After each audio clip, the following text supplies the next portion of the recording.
Här kommer sista hemuppgiften till The Magic Finger. Proud, gate, I will do it. Suddenly, afraid, tub. Sen har vi ordet ganska som kan hitta på flera olika sätt på engelska. Bland annat pretty, rather, quite. Kan lära dig ett eller alla av de orden där. Nästa ord är allow, sparrow, beautiful, corner, change, bathroom. No, no, no, called out Mr. and Mrs. Gregg, both together. Don't shoot, please, don't shoot. Why not? Said one of the ducks. It was the one who wasn't holding a gun. You are always shooting at us. Oh, but that's not the same, said Mr. Gregg. We are allowed to shoot ducks. Who allows you? Asked the duck. We allow each other, said Mr. Gregg. Very nice, said the duck, and now we are going to allow each other to shoot you. I would have loved to have seen Mr. Gregg's face just then. Oh, please, cried Mrs. Gregg. My 2 little children are up here with us. You wouldn't shoot my children. Yesterday you shot my children, said the duck. You shot all 6 of my children. I'll never do it again, cried Mr. Gregg. Never, never, never. Do you really mean that? Asked the duck. I do mean it, said Mr. Gregg. I'll never shoot another duck as long as I live. That is not good enough, said the duck. What about deer? I'll do anything you say if you will only put down those guns, cried Mr. Gregg.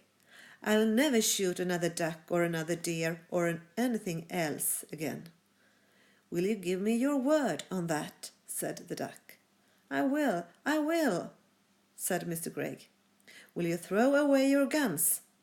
Asked the duck. I will break them into tiny bits, said Mr. Gregg, and never again need you be afraid of me or my family. Very well, said the duck. You may now come down. And by the way, may I congratulate you on the nest. For a first effort, it's pretty good. Mr. and Mrs. Gregg and Philip and William hopped out of the nest and flew down. Then, all at once, everything went black before their eyes, and they couldn't see. At the same time, a funny feeling came over them all, and they heard a great wind blowing in their ears. Then the black that was before their eyes turned to blue, to green, to red, and then to gold, and suddenly there they were, standing in lovely bright sunshine, in their own garden, near their own house, and everything was back to normal once again. Our wings have gone, cried Mr. Gregg, and our arms have come back. And we are not tiny anymore, laughed Mrs. Gregg. Oh, I'm so glad. Philip and William began dancing about with joy. Then, high above their heads, they heard the call of a wild duck. They all looked up, and they saw the 4 birds lovely against the blue sky, flying very close together, heading back to the lake in the woods. It must have been about half an hour later that I myself walked into Greg's garden. I had come to see how things were going, and I must admit I was expecting the worst. At the gate I stopped and stared. It was a queer sight. In one corner, Mr. Gregg was smashing all 3 guns into tiny pieces with a huge hammer. In another corner, Mrs. Gregg was placing beautiful flowers upon 16 tiny mounds of soil, which I learned later were the graves of the ducks that had been shot the day before. and in the middle of the yard stood Philip and William with a sack of their father's best barley beside them.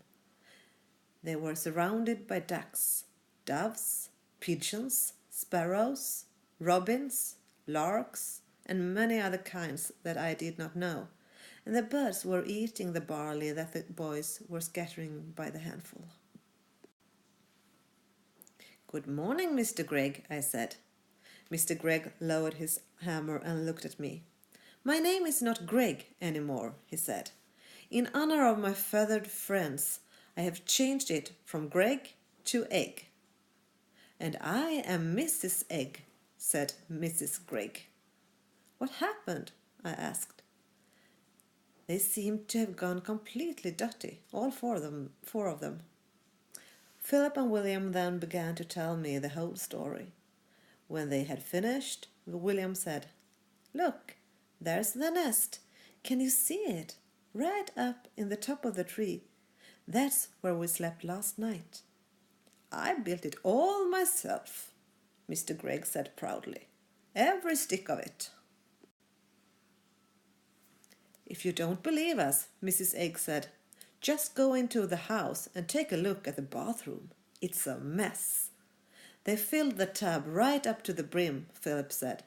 "They must have been swimming around in it all night, and feathers everywhere." "Ducks like water," Mr. Gregg said. "I'm glad they had a good time."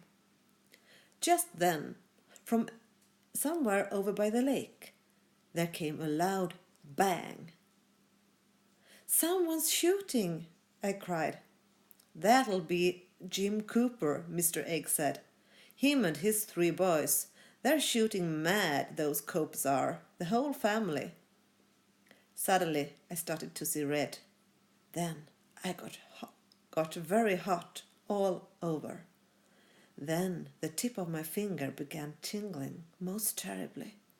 I could feel the power building up and up inside me. I turned and started running towards the lake as fast as I could. "Hey!" shouted Mr. Egg. "What's up? Where are you going?" "To find the Coopers," I called back. "But why?" "You wait and see," I said. "They'll be nesting in the trees tonight, every one of them."